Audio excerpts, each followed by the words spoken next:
What are you, Skis? I'm back again We right with up front, another baby. video.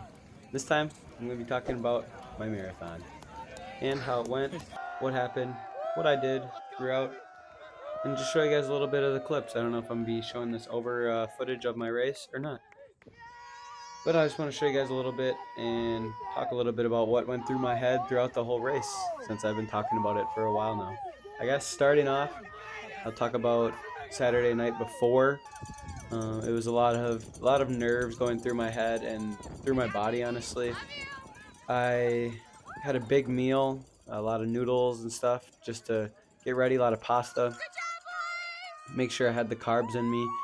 That's what I've heard was a good strategy. Make sure you eat a lot before. And I always like to eat my pasta the night before, anyways. So that was good going into it. Uh, then, come the morning, I was able to get up. Got up pretty early because the race is at 7. Only got up at I think 5:30 just to make sure everything was okay. My body was feeling good. Had a little bit of peanut butter toast and just kind of got mentally prepared as I knew I was hopefully physically prepared, and there was nothing I could do to change that at that point. And then we drove to the race. I got there and it was really cold and a little rainy. I was wearing my raincoat, a long sleeve, and a little singlet with half tights. So I think I chose the right thing. I was wearing my nice new shoes, my super comps, testing those out, making sure they were good, and I did no warm up, no strides or anything. I didn't know if that was a good or bad idea, but going into it, the gun or whatever went off. They told me countdown, and right away it wasn't. It went out not too fast, but somewhat. There was a lot of people going out pretty hard, and we were saying that they were going to be coming back pretty soon, which turned out to be true. I was using chewable energy gels, and those were super hard to eat, a lot harder than I expected. You're supposed to have 8 for one serving, and I only ate one every water station about, and I was holding on to the rest. They were pretty hard to eat and get down, pretty chewy, and just stuck to your teeth a lot. It wasn't the best of choices, I think. I think I would go with goos next time and actually just suck down a goo and be good instead of trying to get through all of that. And then for salt tabs, I had those, tried to get those every 6 miles, but definitely only, I think I only had 1.5 of the little, you're supposed to have 3 of them. They're Cliff Blocks. They were pretty big. And I had 1.5, which were, they're really hard to get down because they're so big. I had to take half at a time and still every water station only.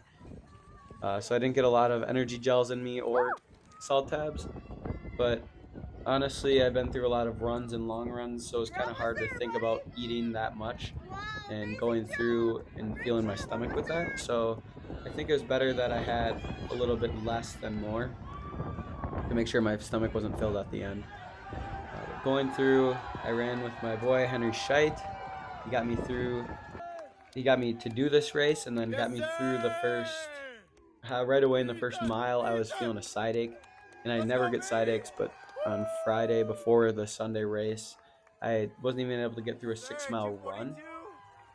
I was stopping so many times because I had such a brutal side ache, and I was just hoping that I didn't get the side ache during the race. And right away, I was about to give up and quit because my body was hurting before the first mile, and I felt such bad side aches and cramps coming on. But Henry got me through it. He told me to breathe a lot, and it took me a while, but I think I got through it by mile 3, the full side ache, without stopping at all, and I was pretty happy with that. And then we ran as a group of 3 of us. It was me, Henry, and then another guy that went to UWSP. So shout out to Pointers for that one. He got a lot of love too on the run. And we were going casual. I don't know what we're exactly hitting. I think we're hitting around our pace, like 6:30s or under. And I think by mile, I think 9 is when we hit the mud, the gross mud. So it was no fun going through that. I don't know if I have videos of that because you had to, as a spectator, there's no way you're getting back there. It was really gross, muddy, slippery, and we had that for I think 2 or 3 miles, and that was not fun at all. But once we got through that, there was Henry made it to that with us, and we were going pretty good. And then it was me and this SP guy, and we made it to, I think, mile 16 together, just talking. And then we both started feeling pretty bad, and he had to take his goo, and it was a little harder for him to get the goo down because I didn't have any goos, and he had it, and I know how bad they can be, so it was kind of hard. So I kind of broke off from him. Took off my raincoat then because it was over, done raining, and that was at mile 16, I think. So I had 10 more miles to go. I was pretty sweaty and wet, but I knew I could just hold on for 10 more miles because I've been on a lot of 10-mile runs, and I wasn't feeling the full pain yet or the hit the wall at all at that point. I was feeling some sort of pain, but not the wall pain.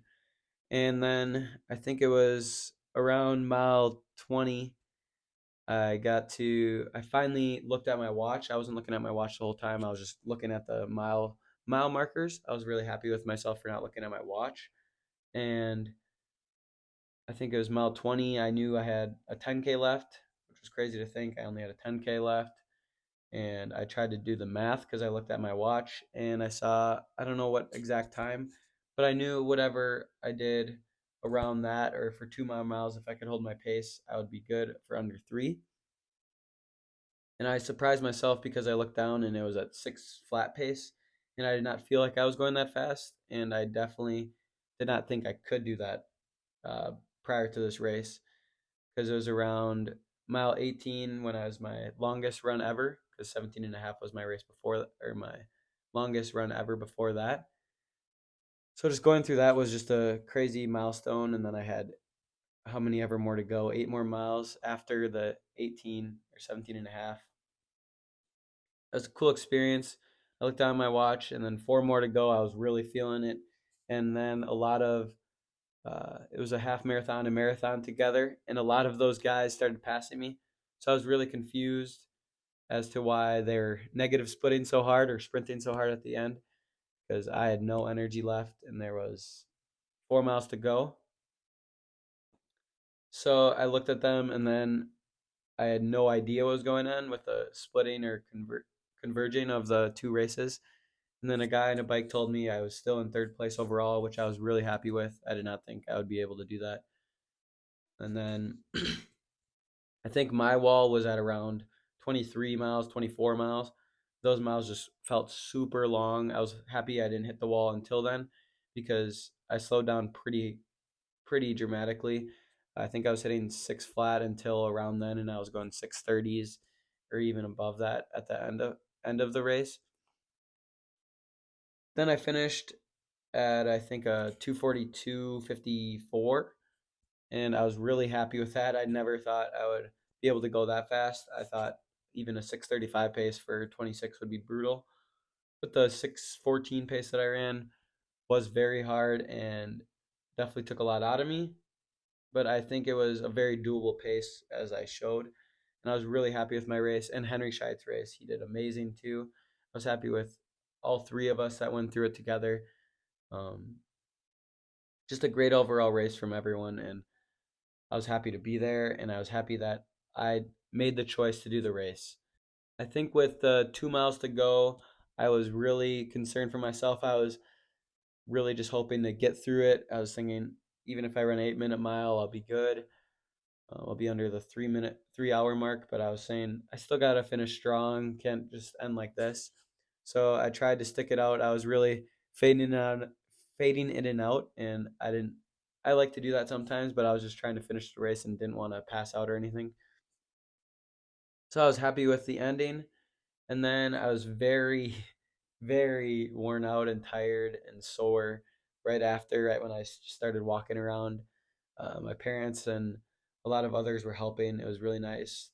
Sat me down because I couldn't sit down on my own, giving me everything I needed. So refueling me. Thank you to everyone who was refueling me and cheering me on throughout the whole race. That was the best experience I've had in a very long time. Everyone was there to support, and it was amazing to hear. You guys did an amazing job driving every spot, planning out the route. I love you guys very much for showing up. But if you didn't, I hope you guys watched this video and enjoyed it and enjoyed the The marathon is my first ever, so I was super happy with my time. It's a good baseline, so I can do ultras now and hopefully Boston next year for sure. I don't know if I'll do one before that or not. But I just wanted to come on and tell you guys a little bit about my experience. What this is all about. I love you guys very much, and I hope to see you in the next video. Hope you guys keep continuing to watch. You guys are the best. Love you very much, and we'll see you in the next video. See ya.